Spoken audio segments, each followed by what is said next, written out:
Gus, Hey, what's up? you ready to start the podcast? Yeah, all right, let's go. So I didn't like that. Let's do it again. More energy. Let's do it again. Yep. Gus, is something bothering you? It's just that, Sabrina was going to get some Go-Gurt on Amazon Fresh, and the SpongeBob Go-Gurt was available for purchase. And I was like, oh, SpongeBob Go-Gurt. Uh-huh. And I went to the cart to check it out later after she purchased, and I looked, and she had just put the regular kind in. What? Dude. So, I'm thinking I'm going to have to move back in. Eddie. Yeah, I'm never that friend that's like, you just break up with her, bro. But this one is, I don't know, man. Like you always knew that you were going to lose the spoon. You never thought you'd lose your gal. Wait. Is that a phrase? Yeah, it's the Go-Gurt ad. Lose the spoon. Lose the spoon. Oh, okay. I didn't remember that ad campaign at all. I just remember Go-Gurt ad. Then. That's we're back. The thing is, for people that remember that ad, that's a very funny joke. Now, but we're back. We're here. It's another week. I'll be honest, Gus. We talked about before, early January was tough or late January was tough for a lot of people. I had a little bit of a depresso mode. I am feeling fucking fantastic, dude. I am feeling good too. I'm good. I have not been, my brain has been ultra fixed lately, where not only do I have a new video that is, unless there was a copyright claim issue, is out today. So fuck you. It's been 2 weeks since the last upload. I've also been losing some weight. I'm in go mode. I'm in go mode. I'll say it. I'm in go mode. I'm the Kid Leroy Go right now, featuring Juice WRLD. I am all in there, Eddie. I'm glad to hear it. Well, I think maybe one of us should be in go mode and one of us should be in slow mode. So I don't want to put you in slow mode, but I want to say that I am the one in go mode. How about we make Tony do that, and I just am a free agent, because I'm not touching that thing, man. That's the problem. Tony's in tow mode, and that means he spends his free time towing cars that are parked legally, which is a huge hassle to the whole community. It's a big deal. What does he do if the owner comes out and they're like, Tony, my guy, you're busting my balls here. Why are you towing my Hyundai Sonata in front of my place of work? This is my assigned parking spot during business hours. All he does, and check it out, he's in the side of a truck, and the door says tow dash NY apostrophe S, so Tony's toes, and he just goes, slaps the side and drives away with the car. He doesn't say a word. He just, and then goes. How do you communicate with him? Tony, it's 2 truck slaps for yes, 1 truck slap for no. And he doesn't. Do you want Applebee's tonight? He doesn't go to an impound lot. He backs the car into Lake Michigan and detaches it from the cable. That's all he does. It's a huge deal. I'm sorry to let the authorities know in this podcast, but I don't think the FBI watches the Gus Eddy podcast. Maybe they're audio listeners. That's the title. Does the FBI watch the Gus Eddy podcast? That'll get them looking real quick. At least if they're not listening to the actual uploaded episode, they're listening through the webcam I'm using right now, That's a good point. I bet if we started including major governmental figures or bodies in the title and thumbnail of the podcast, that every episode they would be required to investigate it. And that sounds like a cheap, easy way to get some free listeners, baby. Yeah, no, I know just the thing that'll do it. I'll be like, hey, Gus, you ever think about how we know how to kill Castro? And they'll be like, hold on. Like, we want to know. Did you ever read about the CIA agent that fell in love with him? What? Nuh-uh. I'll pull it up. Hold on. Stall for me. Dude, okay, speaking of Castro, though, this is going to be one of those just, no excuse, dumb brain things. So probably up until about maybe 4 years ago, which is when I was close to 22 years old, I thought that Fidel Castro was successfully assassinated by the United States in the 60s, and it was exclusively because in the campaign for Call of Duty Black Ops 1, you actually shoot Castro in the head. You shoot the decoy in the head. That's in the Black Ops plot too, isn't it? Well, again, I want to go further into saying how disillusioned I was. You were mistaken. It wasn't even the real Castro I was killing in the game. I played through that, and then when I remembered back to Castro later, I was like, he's dead, right? Yeah, I'm pretty sure he did, because Call of Duty Black Ops 1 was based on real events. I'm pretty sure I killed Castro. Yeah, Castro's dead. And then I just went on living. I just kept going. Oh my God. I learned. Also for that, I'm looking on Twitter instead of Google because I don't want to search the one article for the one quote that I wanted to see. I just searched CIA Afant Castro. There's a little typo. I just slam my fingers into the keyboard and make typos all the time. I click send without proofreading. I send correction text like in every conversation. I have to do that. I have to send the correction text too. It's a waste of my own time, but I will like just quick whiz through some shit, but I'll be like, I meant don't, not dobed. Yeah. It's usually not like me misspelling something like I don't know how to spell it, but I just can't type correctly. Damn, I can't find the exact thing, but it was like a CIA informant that was like in with Castro, and they slept together, and she wrote about how like taken she was by how like his personality, and I think she had the chance to kill him, and he kind of like did a like pull the trigger if you want, and then walked out. And it's wow, which is fucking crazy. I gotta get the exact quote before we end this podcast. I gotta find it. Damn, if that's true, that's some fucking risky shit. I can't imagine doing that. Yeah. So shoot me. I don't think he said exactly that, but it was essentially like she could have done it. I'm trying to find the quote for it. I know people that know the quote or know this super well are like so frustrated with me right now. I can't scroll through this entire article. That's my problem. The tweet that I found was deleted of her quote. And I don't know why. Here's probably what happened, Eddie. I'm assuming here's what happened. Is that they were hanging out together, maybe in a little hotel or something, and the spy took out the gun and was going to shoot Castro, and she thought that Castro saw the gun, so she asked, "What do you want me to do?" as Castro was leaving the room, and he said, "Just shoot me."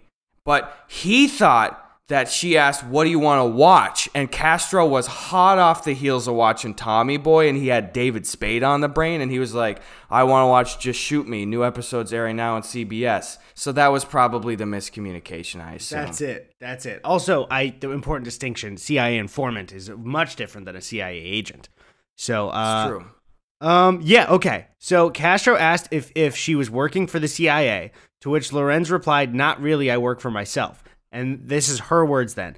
Then he leaned over, pulled out his .45, and handed it to me. I flipped the chamber out and hit it back. He didn't even flinch, and he said, "You can't kill me. Nobody can kill me." And he kind of smiled and chewed on his cigar. I felt deflated. He was so sure of me. He just grabbed me. We made love. I contemplated staying to try talking to him later after his speech, but it would be too late because he rambles on for 8, 10, 12 hours. That was the hardest part. I wanted him to beg me to stay, but he got dressed and left. I just sat there by myself a while. I left him a note. I told him that I would be back. Holy fuck, dude. Oh my God. That's you know what? I'll say it. Speaking as someone that couldn't withstand that kind of pressure, that's not a good CIA agent, though, right? She was an informant, so she wasn't an agent. They recruited her as somebody who was already involved, I believe.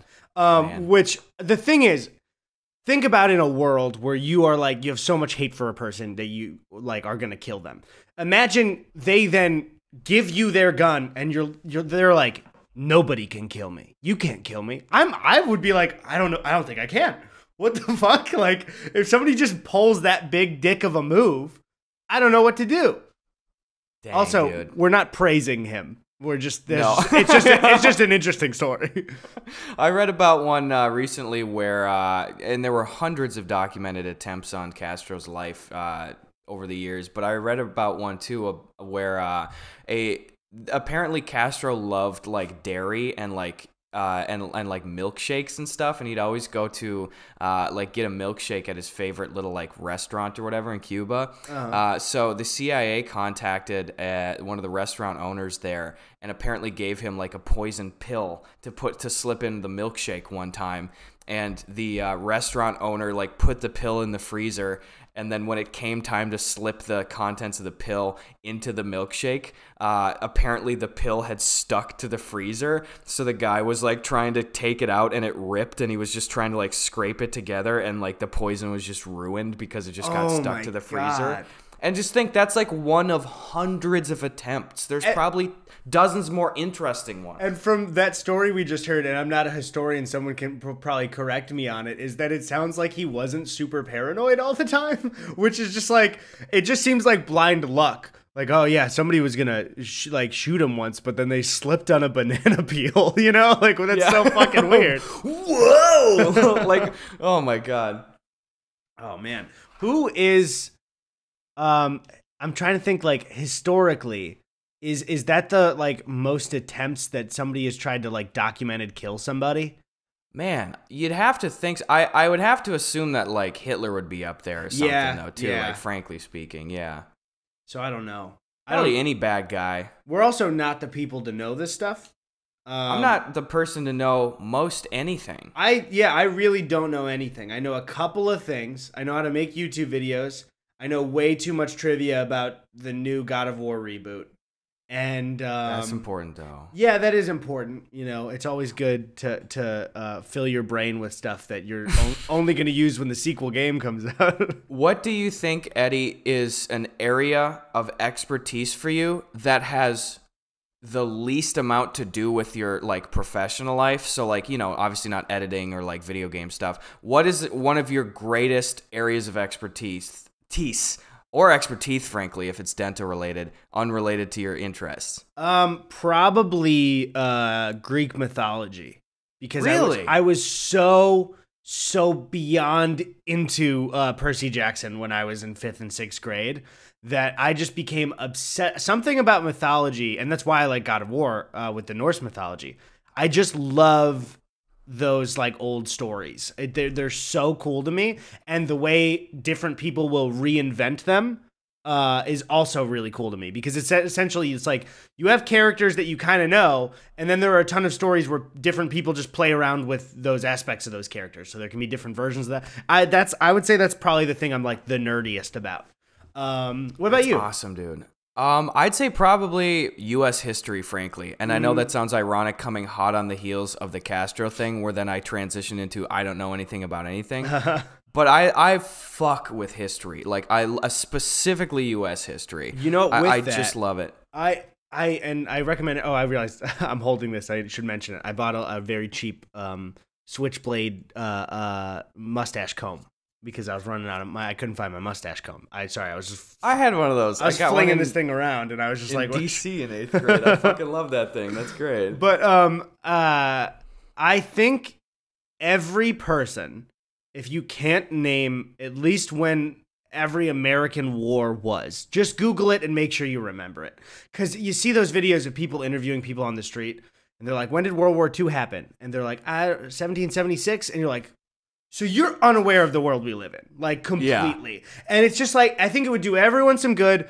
Just brush up on U.S. history again, so you can pay attention on trends that are popping up again, on things that happen, where we've been, where we're going. Like, it's very important. And also world history, not just U.S. history. Especially if you're not from the U.S. Then honestly, who gives a shit? You don't need to know when the wars are. You don't need to know shit. Except you should know when the world wars are. I mean, that's for everybody.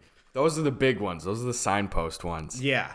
Do you have, I don't mean to put you on the spot, but do you have an interesting piece of kind of Greek mythology, or just, can you share a fun fact with the class, Eddie? I always, whenever I'm asked to like rack my brain for something that I have, I can never pick a specific one. So I don't know. I'll come back to you. I'll come back to you, and I'll give a little, good. How about I give a little Greek mythology fact every episode for the next couple of weeks? All right, that sounds good. You'll give me a U.S. history fact. That is a deal. Can I launch mine right now, Eddie? Yes. Okay, and this is one of my favorite ones. I learned this at the Smithsonian Museum last year when I was on tour. Well, I guess last year now. Fucking hell, tour was 2 years ago, technically. All right. Anyway, I loved going through the portion of the U.S. Wars. That sounds so vague.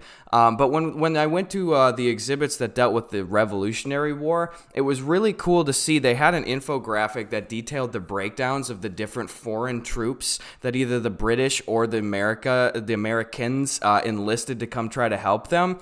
And apparently the British had purchased like 5,000 or so German soldiers, obviously from Germany, to come help fight for Britain.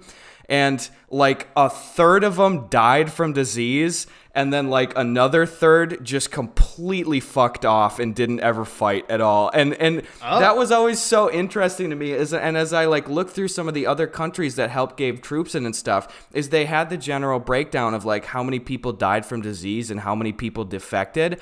And then that was always so amusing to me, not the disease part, but just to think like, why would you not jump at that opportunity if you were in Germany and you're just like, yeah, I'll go over there. I got your backs, guys. I got your back. And then it's like fucking, there's 3,000 miles of just nothing. Like, what are they going to do? Yeah. Like, that's like taking your pet butterfly to your backyard and being like, okay, why don't you walk around a little bit and then come back inside when you're done? Like, how are you going to keep tabs on these fucking people? Yeah. I love it. Anyway, that's the history fact. Also, I wanted to confirm really quick. I thought of a Norse fact, that not a Greek one, but I wanted to make sure that it was correct as well, too. So hold on. I want to make sure. God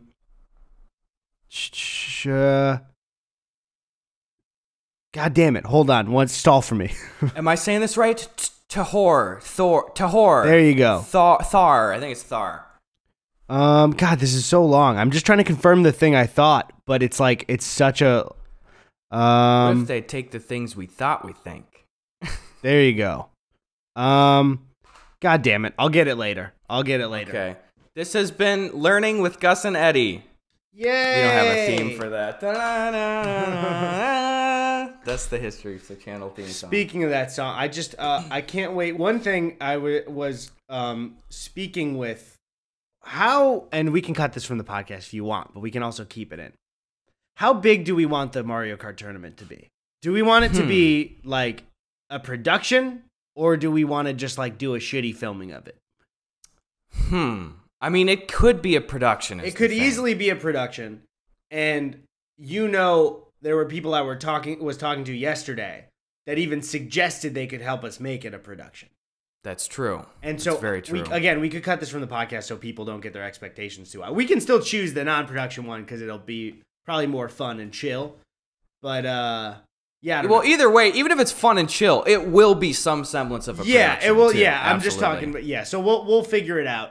But guys, we're just wondering whether or not it's going on CBS or if it's just staying on YouTube here. Okay, cat's out of the bag. And I feel like if there's any events, I'll see it occasionally. People will be like, "Are they still doing the Mario Kart tournament? Are they still doing this or that?" If there's something that we said we're looking forward to doing in the future, we're still thinking about it. Just like absolutely. You are. Absolutely. So yeah, well, more updates soon. Hopefully. I just want to play that fucking game so bad, dude. Honestly, I've been itching. Well, because you and Sven had agreed no practicing during the pandemic, right? We did a practicing embargo, so we're not doing it. Do you think, Eddie, it would be fair at all should any situation arise pre-tournament where as long as Sven and I were playing at the exact same time, which is not possible remotely, is that okay? So are you asking if like post-vaccine, pre-Sven being out here, we're at like a social event and there's Double Dash, is what you're saying? Or well, I'm thinking specifically too, depending on when Sven would be able to come out here. If we are in person together, could we play a few games of Mario Kart? Yeah, you can play each other. Each other exclusively. Good. Each other. It's good. Okay, I feel like that's fair. Thank you, Supreme Chancellor Eddie, then. We will perhaps do that. I just can't trust Sven. I can't fucking trust Sven. And the problem is now Sven's all intent on using the fucking train cart, which I have almost no experience with, and I hate that cart, but it is technically faster than the baby carts. So your boy's all sort of fucked up. I hope we can get him to agree. That's where we got to decide is I feel like none of the factors can play to one of your favor. Like, I feel like you have to choose a cart that is the same that you guys both maybe don't like, or something of that nature, unless you... That's weird. Okay, we'll have to do some rules. Like, if Sven gets the cart he wants, you should be allowed a couple of games of practice with the cart that you didn't want. Oh, man, I hope so. Dude, that's the thing is, even if I had 10 games with that train cart, it's all in that repetition, baby. You know? Sven's got the science. So you both have different carts that you feel like you've mastered.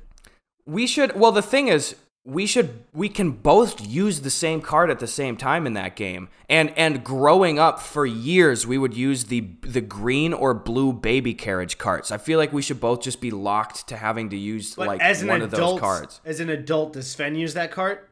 We have used that intermittently, but probably in the last year and a half, you know, well, pre-pandemic year and a half, Sven had figured out that the train cart has an overall higher speed. I feel like because it's not his choice of cart, even though he'd played it before, then it would still be.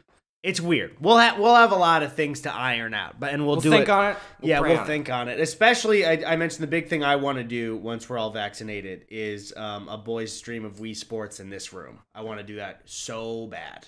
That sounds so fun. I got the Wii U ready to go. I already did a Wii Sports stream with Chrissy before. It was a lot of fun, actually. And so, yeah, I don't know. Also, yeah, I was taking a little, not stream break, but I was working on my video. So I gotta get to streaming again. Dude, this room's gonna go to waste. Sorry, go ahead. They're gonna make me carve it out of the apartment and sell it to somebody else. I'm not using it.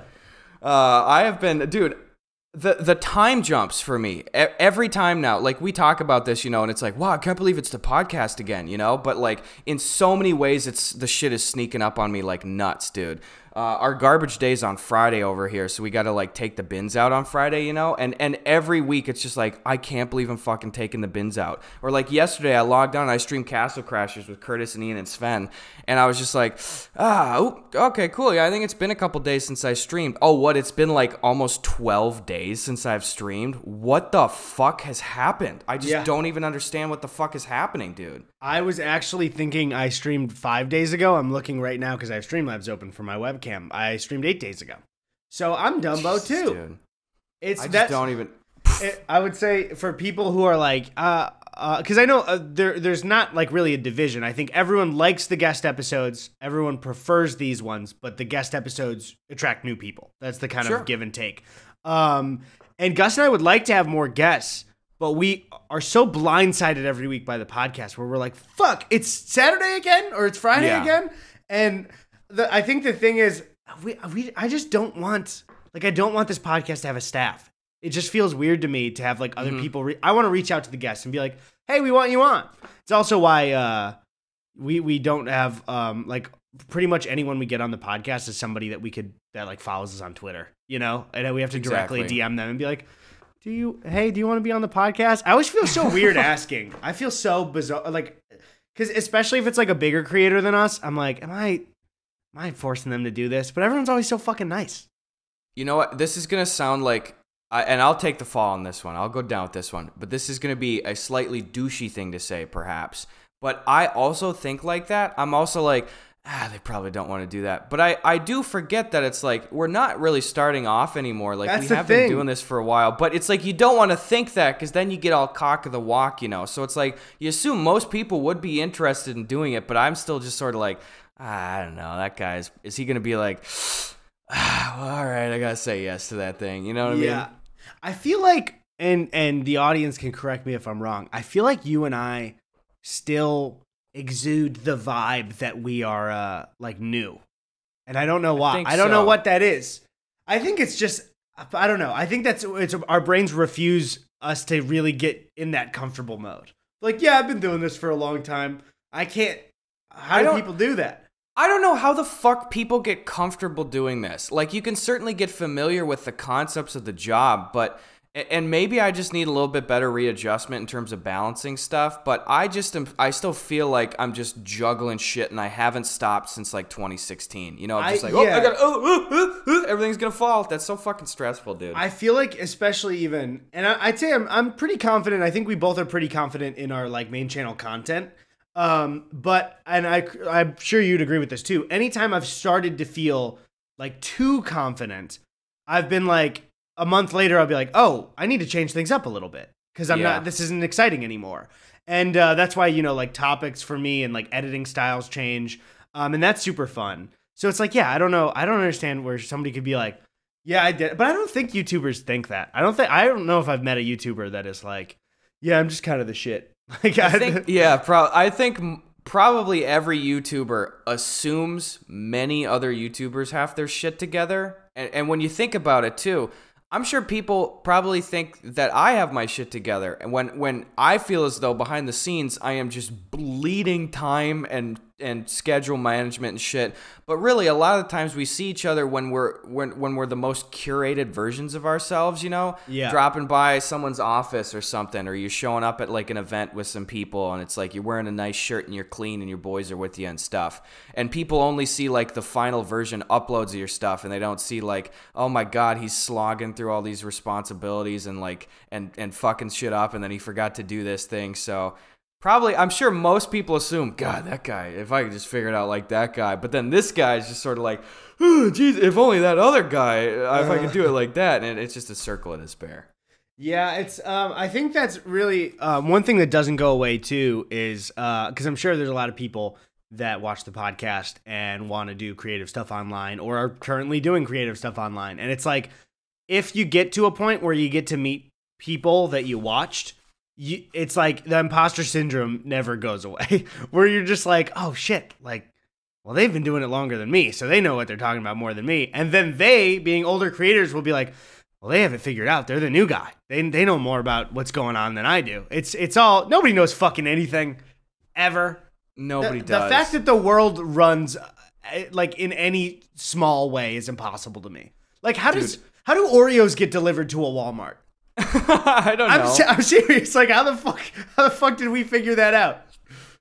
They used to be just ending up in lakes and ravines and stuff for decades, and till someone's like, hold on, we gotta corral these things and really redirect them someplace purposeful. First, they invented that seal peel, and then they figured out how to get it on the store shelves. They're like, wow, this is great. They stay fresh longer, but this is at the bottom of a lake. So it's not not good enough. Appetizing to me. It's terrible. It's terrible. You know what is one thing, though? And when you think about like just slightly older creators, and we're talking people that are, you know, 5 to 10 years older than us, that have been around probably for 5 to 10 years more than we have for internet stuff, in a way, it has been really, really validating, though, to like not at somebody else's expense, but the amount of times that I've seen somebody that I've watched before I met them and not seen that they don't have their shit together in any regards, but see the more humanizing aspects of just like, maybe you're in when they're doing ideation and stuff, and you'll see that person just going like, yeah, I don't know. Or maybe you're showing up to their office and it's like a little dirty that day or whatever, and they're just like, yeah, I'm not really sure what we're doing here. And like you can see them kind of like lay that bare a little bit more. That is such a confidence boost, because you're just like, oh, you guys are also just like kind of leaping from fucking lily pad to lily pad here, and you just happen to have been doing it for a couple years more than me. That's why I would say, especially for internet commenters, is like, if you feel that maybe like, and I'm not saying this for us, I don't see this with our community, but it's like, if you feel like maybe there's been a dip in equality like 1 month, it's like, they know, you know what I mean? Like the people, like, you don't have to comment like, man, this month's been pretty weak, because you're going to make that person collapse, you know? Like, you can, it's fine. I'm not trying to like police how people talk about things, but it's like, usually that person is like, man, I'm just not feeling it this month, you know? You know what the weird thing is, too, that because there's so much that goes behind, and again, this is not me trying to be like, oh, we're just some bleeding heart. It's hard. Like, it's difficult, but, you know, like, we're not going to be out on the fucking street, you know? Our challenges are different, you know? Right. And when you think about it, too, we're trying to make pieces that people want to watch.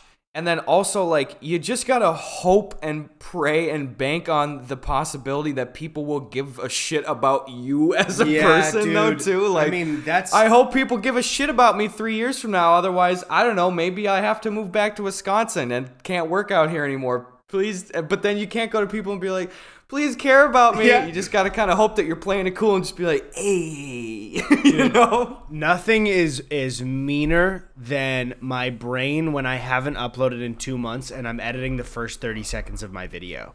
my brain will be like nobody fucking cares. Like, fuck you. You know what I mean? And just essentially being like people are going to click off. Like, I'm already bored, you know? And it's like, no, you're bored because you said it and now we're watching it for the 50th time. But what was I going to say for that? I like these conversations, especially because people know we're not like taking kind of our job privilege for granted, but especially I feel like, and I really hate, you see every creator be like, we have the best audience on all of YouTube. But I really think we do for multiple reasons. Like, not only is everybody super respectful and kind, but like everyone, or not everyone, because, you know, there's a ton of people, but like pretty much the general audience idea is like to respect boundaries too. And it's like, that's important as well. You can have a super supportive community that is like obsessed with every single aspect of your life.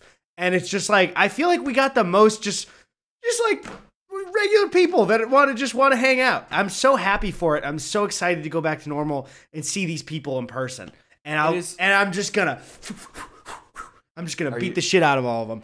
Eddie, no! Right hook! Uppercut! That's gonna be the quickest way to have them not give a shit about us in 3 years if you beat them all up. Well, then they'll know.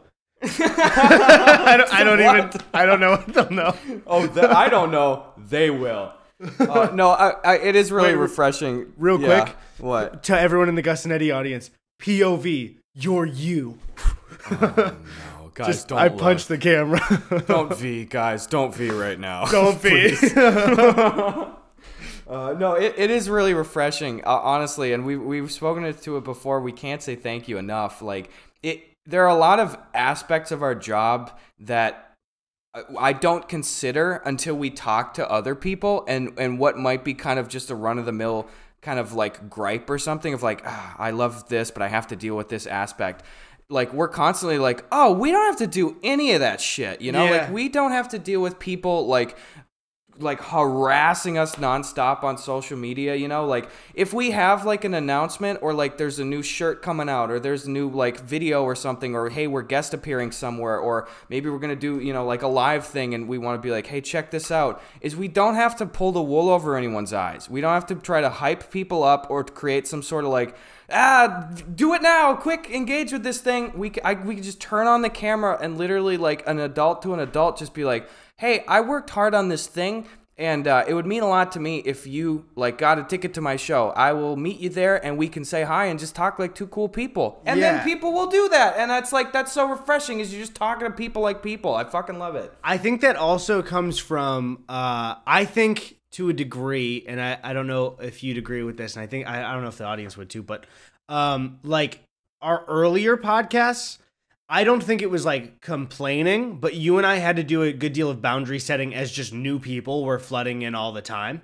Mm-hmm. And occasionally I'd see, you know, somebody be really upset by something when we were clearly just setting a boundary. And it's like, that's not what we do all the time. It was just, we just did that legwork and everyone understood. And there's like smooth sailing for the most part. Like, when was the last time we've complained about anything that's crossed a boundary or been weird? It's just like, everyone gets it. How fucking lucky are we? It's just hitting me now, really. Man, thanks to the boys, and by boys I mean everyone. Except my mom. Everyone can be your boy. Yes, I would consider your mom one of my boys. Okay, she's just not my boy because of all apples she hucked at me, but she could be your boy. Yeah, no, I was actually hucking those apples too. I don't know if you could see because there were so many apples coming at you, but I was also throwing them. Eddie, I didn't even know you till like 2016. I drove up and I saw a mom hucking apples at her son, and I said, ooh, that seems fun. And I just started doing it. So, to my largely undisclosed town of 1,000 people, you just drove up? Here's what I would do. Was that your destination? Here's what I would do. If I had a Back to the Future 2 type situation, where I could go back and you know, be involved with a big moment in my life, I would get in the car, I would drive up, and I would huck apples at you. I would use that opportunity instead of seeing me at prom or whatever the fuck. I would drive up to Wisconsin with crates of apples, and I've put them in a freezer before I started driving. And you would also have the illegally made face molds of Crispin Glover on you as you were hucking the apples at me. And I'm like, why, bro? Yeah.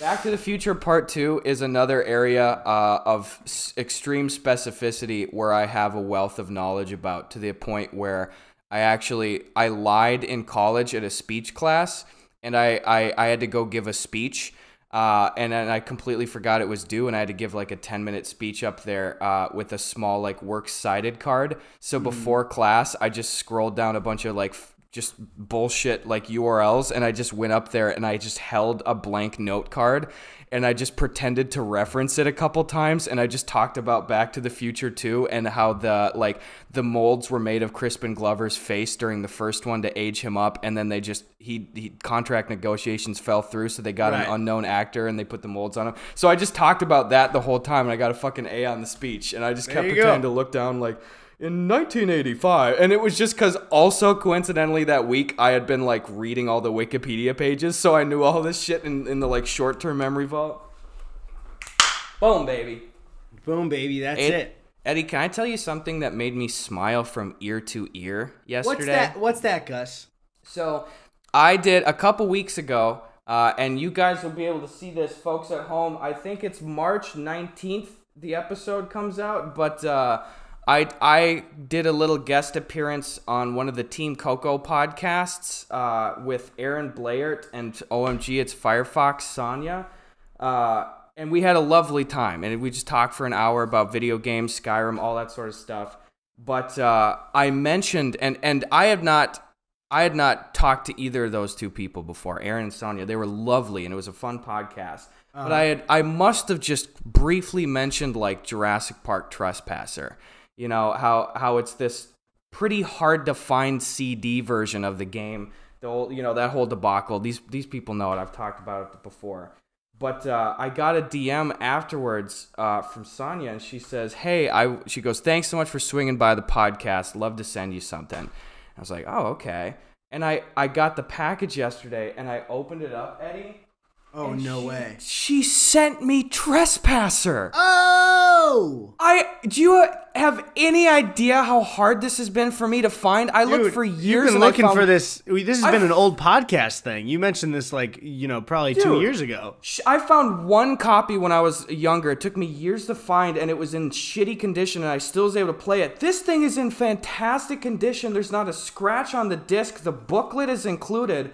I opened it up, and I felt like a kid. I was like, I can't believe it. So now I'm going to play this game on stream. It's so fun, dude. I just was like, that was just such a out of nowhere kind of thing. You know, that kind of imagery of an old toy or something where if you saw it now, you'd still go, ooh, you know? Mm-hmm. I opened that package up and I see this little velociraptor peeking out and I was like, oh my God, what the fuck, dude? It didn't seem real. I've just been through the roof. That's so great. Oh my God, I'm so happy you got it, dude. That's for real. Like, that was probably... I don't know when was the first time you mentioned that on the podcast was, but it was like one of the first ones maybe, right? I mean, that's one of those things where I'll probably every 3-4 months I will mention Trespasser in some regards. So, goddamn, dude. Yeah, I'm just so stoked to see it, frankly. I wish that I kind of want to frame the booklet, but we'll see. It's all happening so fast. We're just moving into this so fast, I don't know what to do. I don't know what to do. Help me. Speaking of packages, Eddie... how's about perhaps we open up a little bit of mail?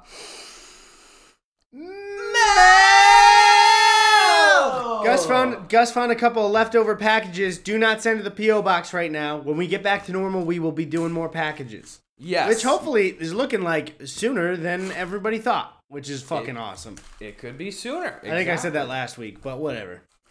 Alrighty, this one comes to us from L Sales. Which I think in English, to our English-speaking viewers, that is the sales, is what that means. Okay. Oh, we got a game, Eddie! It's a PC game, and it's called Scooby-Doo Jinx at the Sphinx. Whoa! That sounds pretty cool. That sounds spooky. I don't know if I'll have to have my mom supervise us when we play that, but...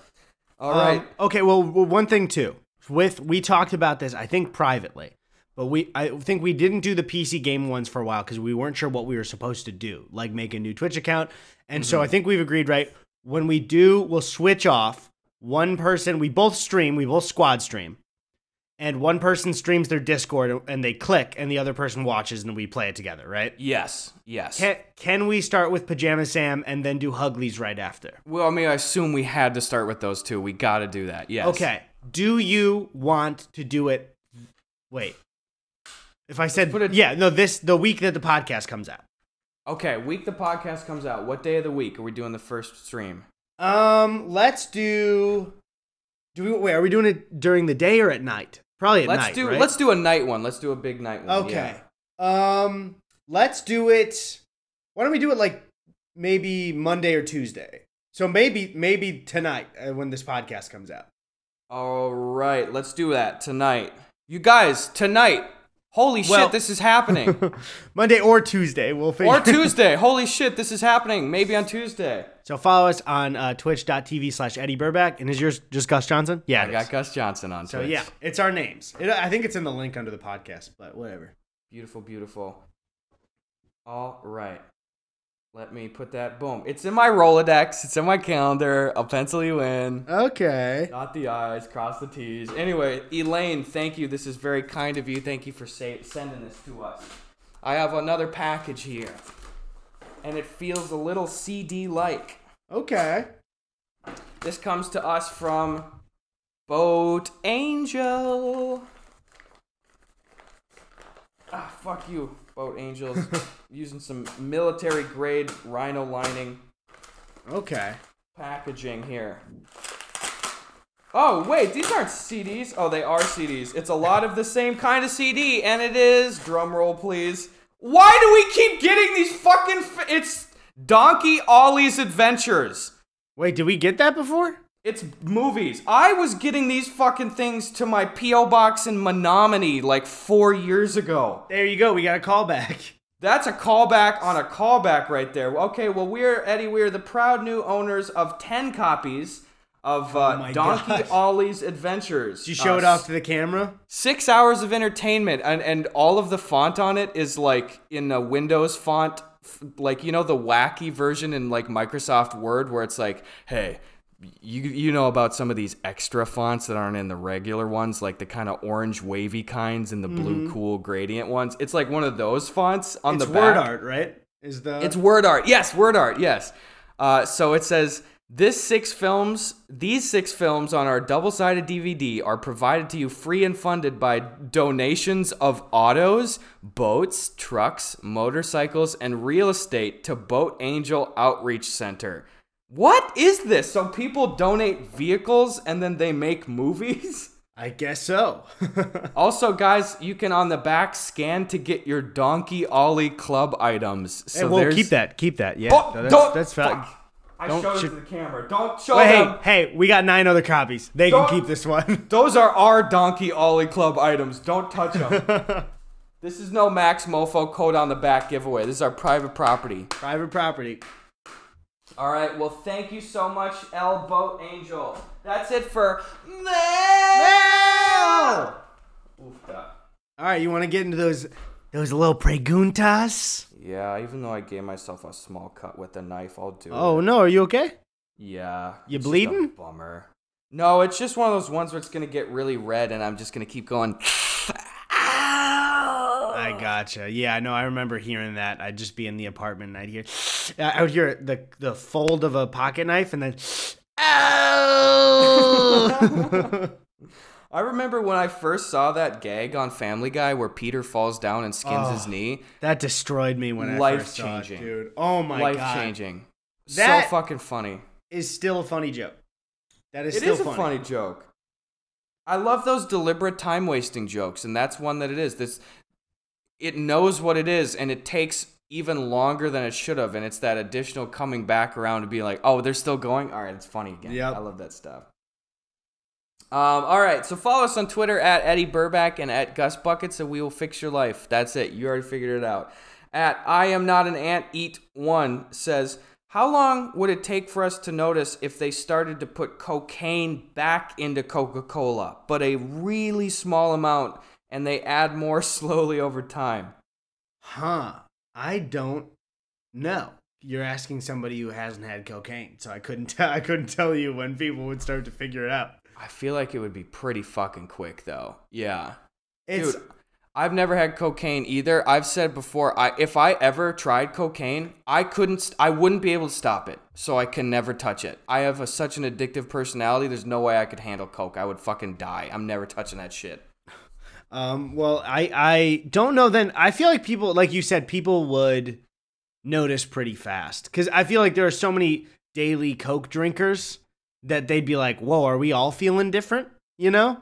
That's true. So whatever amount to make you feel different, it would probably be noticed immediately. I feel like somebody would do some kind of test on it and be like, yeah, there's cocaine in this. So let's start a lawsuit. I do love the casual conversation, though, of just like the coke drinkers, you know? And they're just like, so, you guys been really fucking into Coca-Cola lately?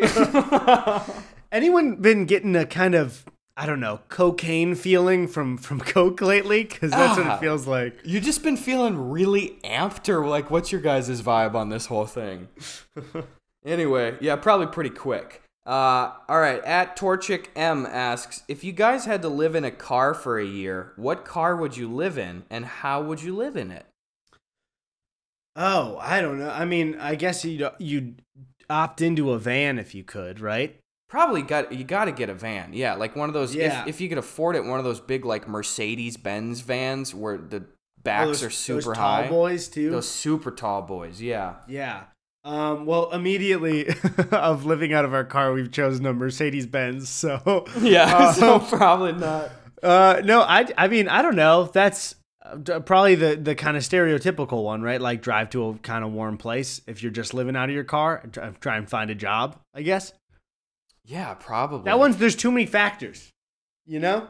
You know what I ended up noticing this last year? And this is, I mean, it's sad, you know, but I noticed that I started seeing a lot more people living in vans in LA here. But I saw a number of people that had like a full setup going on. Like if you would walk down the stretch of the sidewalks sometimes, like I'd see people camped up there and they had like a little mini fan unit going in and a battery unit, and they had a TV in there and a sink and stuff like that. I've always been so fascinated by those micro spaces though. It's I think just mainly the COVID unemployment stuff is just like, exactly, you know, yeah. And so yeah, no, I know what you're talking about. I saw a couple of them, and it's like, it's always nice to see those setups where it's like, well, I'm glad, you know, at least you got everything you need right now. Mm-hmm.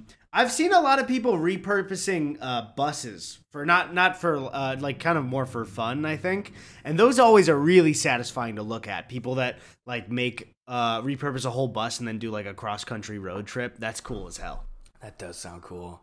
You know what I always wanted to do, and I'm still on the lookout for, is I think it would be really fun to show up to like hunting season with an old Desert Storm Humvee or something. Yeah, I remember you were in the market pre-COVID. You were like, I want a Humvee so bad, dude. Yeah, because it's like maybe you could find one that just fell through the cracks where someone's selling it for like nothing. But I think it would be so fun to just even fucking spray paint it blaze orange, because we usually buy old church vans, you know, and just hollow them out and put like benches in there. But if you showed up in an old fucking Humvee, how hilarious would that be? Oh my god. Anyway. Yeah, let's do it.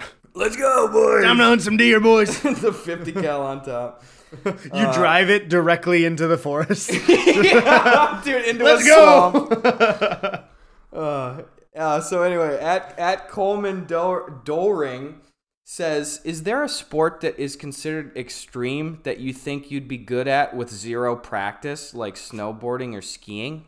No, I think everyone thinks they're going to be good at snowboarding or skiing. I think even in the back of my head, I'm like, maybe I'd get out on that snow. It's like, no, I wouldn't just be instantly good at that. I don't think so. Do you have one that you think you could try at least or be semi-good at? I feel like, here's the thing. How well do you think you'd fare in Wipeout? Better than, I think I'd fare better than I would. If that makes sense. I think I would do better. So too. I think the same thing with Ninja Warrior. Every time I see it, I'm like, I could do it. And I know I couldn't. And I think it anyways. I think because Wipeout looks easy a lot of the time. And it's not at all. And especially, you know what is our blind confidence? I think that we think we'd do better at Survivor than we actually would. I think that's because the thing is, I was watching a season this week where it was just so cold and rainy for them that it was like pretty much torture conditions.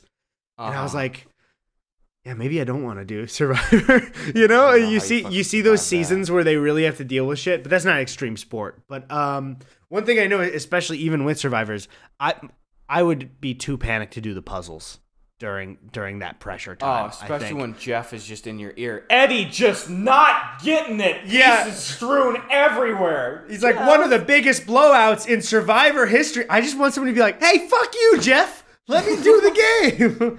But I turned it back to Survivor, though. Yeah, I think snowboarding is the one that everyone thinks like, oh, I'd do it. And then they are not good at it. You just eat shit. You'd eat shit so quick, and you'd slip. I think down. surfing's kind of the same because you get the general idea, but you don't have the muscle memory to do it. You know? Yeah, I do agree with that.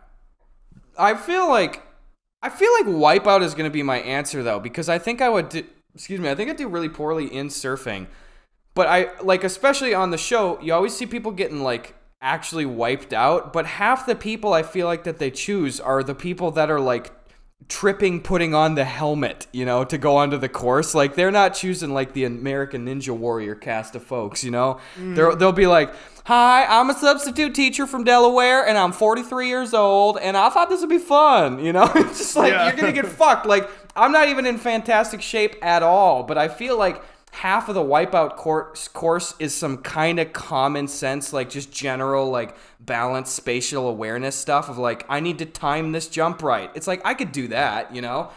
These guys just walk out there and are like tripping as they're entering the course, and I'm just like, I could probably get halfway through that thing before I wiped out. I really want to see it. Wipeout, get Gus on Wipeout. Please, can I come in there?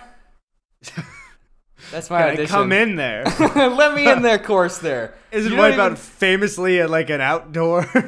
Yeah. Like, hey, let me get in there. I'm coming in. I'm gonna just here's how they're gonna feature me in the next season of Wipeout. Is I'm not gonna be a regular contestant. They're gonna continue to have the contestants go through, but every episode there's a few shots of me, and I'm just trying to kind of not take up a lot of space and just sneak past the contestant. I'm just gonna go, oh, excuse me, I'm just gonna sneaking right by. Yeah, sorry about that. Okay, go ahead. You're a new contestant that you get put in where somebody has a small head start and you have to try and get past them and you can push them out of the way. So they're in the middle of their Wipeout game. You're just like, get out of here. right through. This is my push round. them into one of those big balls. That's a good idea, dude. Okay, that's the new game plan. Fuck Survivor. My friendship with Jeff Probst ended. Now Wipeout is my friend. Exactly. All right. At Roy Spider 04 asks, when you guys become a tag team in WWE wrestling, great start, what will your team name, finishing move, and entrance song be? And which one of you will betray the other one when you eventually break up? I would betray Gus instantly. Instantly? Without what the fuck? It wouldn't. I'm looking for the betterment of my WWE career, and it's much more interesting for me. And it'll betray you in a way that will injure you so you can no longer be a WWE superstar. Well, fuck you, dude. Wait, it's just gonna be Eddie and I walk into the ring and Eddie's the first to get you with a chair in your head immediately. No, and it's real. We're climbing up. It's like a Chase lounge that you brought from home. It's not even like a fucking folding chair. No, we're gonna be in the arena and Eddie's gonna be the first one. He's gonna run ahead like the first kid at the play place at the birthday party. He's going to run ahead, and he's going to get to the top of the Hell in a Cell, and I'm going to crawl up, and Eddie's going to keep giving me his hand. He's going to be like, Gus, here, come here, man. And I'm going to reach for it, and then he's just going to keep dropping me over and over again off the Hell in a Cell until I just break my legs. What I'm going to do, you know that ladder one that they do where they hang a case, and you have to like take the ladder and climb up it and grab the case? Yes. You're going to be at the top, and I'm going to do a soccer slide kick at the bottom of the ladder. and that's not part of the choreography. And everyone's like, what? All the people who write everything, they're like, what the fuck did he just do? And I go, I wanted to do it. Eddie's, that's it. I'm going to be climbing up to grab the briefcase full of cash, and Eddie's going to be underneath me holding the ladder and fully mic'd up, and to the surprise of the judges, he's going to be holding the rungs and shaking it violently, going, whoa, whoa, careful, whoa. Like, it's obvious that he's trying to tip me over. That's how it's going to go down. Okay, for the actual answer, hear me out, Gus. Yeah. We will be the Mustache Bandits. Okay. And we were there to, and this is also real, steal the prizes of everyone who actually wrestles. So Gus and I don't actually set foot in the ring, but if somebody wins like their belt, we wait for the time that they're talking to the crowd, or maybe when they're starting to leave the arena, and then we creep in, everyone starts cheering, and we steal it and run. I like that. Our costumes are very, I would say arguably a copyright infringement on the Hamburglar.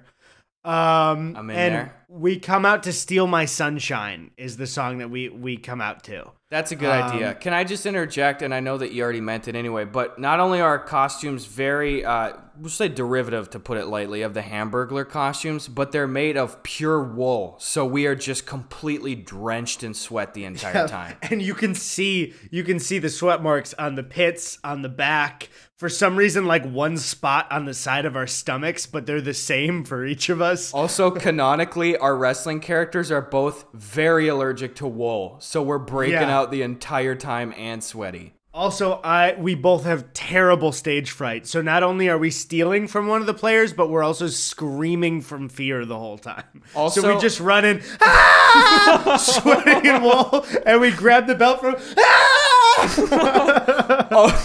Also, backstage before the match, we couldn't agree on Steal My Sunshine, so without telling you at the last second, I also plugged in a separate iPad with a headphone splitter, and I am playing Walkin' on Sunshine over Steal My Sunshine, so the two songs are just all over each other. And then I'm on a Bluetooth speaker that I'm carrying that is too quiet for the audience in between us playing Walkin' on the Sun by Smash Mouth. Damn, dude. And that's the name of that song, right?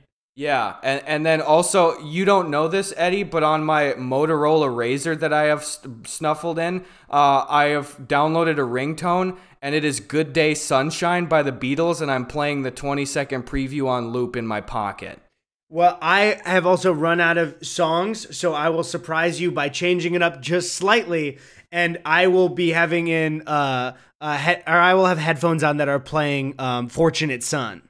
And so it's not the same sun, but it's going to sound terrible. We're screaming, we're sweating, we're stealing. And also, fuck, is it Vince McMahon? Is that dude. Fuck him. We also... We kill Vince McMahon. Not in the WWE plot, in real life. but it takes minimum 20 minutes for people to notice. They'll just think it's a really impressive upping of the effect. We're already halfway on our flight to Cambodia by the time people figure out we got all the WWE belts on our shoulders and a bunch of briefcases with checks that are just for show. We can't cash in for anything. But that's the Mustache Bandits, baby. You can't stop us. Mustache Bandits, baby. You can't fucking stop us. Can't catch us, can't stop us, can't solve our allergies because we will be moving too fast for you to hit us with the EpiPen. Yeah, while we're on the plane, we did not take the wool off. No. We are going into full shock. I'm just struggling to breathe. We just single-handedly use the fake checks that will obviously bounce right away to just clean out the drink cart before it gets to you so you hate us even more. We're like fucking Harry and Ron on the first trip to Hogwarts where Harry, like a dick, buys all of the fucking treats at once so the rest of the kids can't get it on the plane. Worst thing ever. Train. Also... They come back to us and they tell us the checks bounce, and that's where we start screaming again. We steal parachutes, we open the door on a commercial flight, and we jump out. That's good. And we are above the ocean. It's where we tragically die. We drown. We get caught up in our parachutes when we land into the water, and we're both eaten by sharks while drowning. And that's that. We go out like we came in, screaming. You know? I like it. And your last minute betrayal, the last thing you do is stealing my parachute before we hit the water, and then ultimately neither of the parachutes go off still. Yeah. So we would hit at the same time, but you would realize I betrayed you. So our last moments is me being like, sorry. I'm going, ow, Eddie, I feel it. Oh, man. But that's not you hitting the water. That's you slapping your old butt right before we hit, right? Yeah, because the itching of the wool was just too much for a guy to handle. Oh, man, dude. Why do people listen to this shit? I don't know. Oh, my God. Oh. Let's fit in one more Pregunta, but who asked that question? Do you still have the @ there? Yeah, it's Roy Spider 04. That was a bop. Great question. Fantastic question. Good one, Roy. Also, Roy Spider sounds like our enemy anyway in the ring, so I feel like that's a pretty good one here. He has his hands and legs, but he tries to crawl around like a spider. And he also lets people who are robbing I guess the manager, and he lets them go, but then it kills their uncle, you know? Yeah, I mean, it sounds canon, frankly. All right, good luck fucking following that one up, whoever is... I'm sorting by new again, so we're going Renegade here. Okay, at Lean Mean Korean says, what would you do if Ronald Reagan was in front of you right now? I'd punch him. Yeah. What do you mean? Wait, what age is Ronald Reagan? Ronald Reagan is in the movie. He's the age that he was in the movie when he was with that monkey. Okay, well then I'd first remove the monkey and then I'd punch him. And also, if you were to ask if it was during his presidency, I'd also punch him. And we don't have to get all political about it. I just want to punch Ronald Reagan. You know what I mean? Like we don't have to. That's it. I'll just clock him. I punch anybody. We know that about me. I'm looking it up, Eddie, and I guess the movie with the monkey is called Bedtime for Bonzo. Okay. I feel like if I watched that movie, there would be not good animal practices for that movie. I just assume so. It's where the filmmakers were like, you know what? We don't even need to put a disclaimer saying that animals were safely. Like, we were already going to lie about it if we put the disclaimer, but I feel like we don't even need to do that amount. Like, we obviously went through like 10 Bonzos during the filming of this here. Exactly. Oh my God. I didn't even think about the ramifications of this, Eddie. What? Do you think that President, or in this case, pre-President Ronald Reagan, fostered the community that he had with the monkey establishment to go on to provide arms to Mayor Monkey and his troops? Oh my God. Wait, no, actually. It was very possible, but we all know that Mayor Monkey didn't learn to shoot a gun until the beginning of 2020. And we have not checked back on Disney World or Disneyland because we haven't been there yet. So we don't know the current advancements. I will update you. We both will update you when that next trip happens. I'm nervous. I'm nervous to go. What if he took over the whole thing? I'm fucking scared, frankly, honestly. What if we get there and Mickey Mouse's head is on a pike, you know? I'm expecting it at this point. Yep. I'm going to look here. I wonder if the chimp or whatever went on to be in his cabinet. You think he would have gone so far as to do that? I think it's very possible, but they maybe had... you're talking about Bonzo? Yeah, Bonzo. I believe Bonzo would probably have a person acting as, you know, the actual person in the cabinet. And then that guy would go to an office and you can't see me, but the monkey would be in the chair. And Bonzo would be in the chair and he'd slowly turn around. And he'd go, ah, ah, ah, ah, which means I'm glad to see you again. Dude, well, let's see what he ended up doing. Let's see what happened post-movie. All right, here, I'm on Wikipedia. Okay, so Bonzo was played by a monkey named Peggy, I guess. Okay. All right, so a sequel was released. A sequel, dude! Okay, a sequel was released called Bonzo Goes to College, but featured none of the 3 lead performers from the original. Peggy died in a zoo fire. Wait, what? Peggy died in a zoo fire 2 weeks after the premiere of Bedtime for Bonzo. Another chimp was hired for the second film, whose name really was Bonzo. Reagan did not want to work on the second film as he thought the premise was unbelievable. What the fuck, dude? I didn't want to know that trivia. More like Bedtime for Gonzo, am I right? The thing is, Bedtime for Bonzo still would have made sense for a death. Yeah, it's true. It's just insult to injury. I love, though, that it establishes that after starring in the movie where Ronald Reagan and his wife are taking care of some fucking monkey that's wearing pajamas, Reagan did not want to work on the second film as he thought the premise was unbelievable. He's like, now hold on. No. I think the Bonzo universe is going way too far. This is where I draw the line, is right here. These have integrity, and this is gonzo bonzo journalism right here. You know I love the BCU, but I can't continue this. All right, I'm pretty much fucking done with this podcast. Yeah, fuck this podcast. Right, I'm out of here. I stuck around, and Gus is gone. Go watch my new video. It's out right now. Unless that the girl reacting to an Eminem song got me claimed. Unless that happened. Bye. Look, it's like I'm Cyclops from X-Men. Shut the fuck up, Eddie.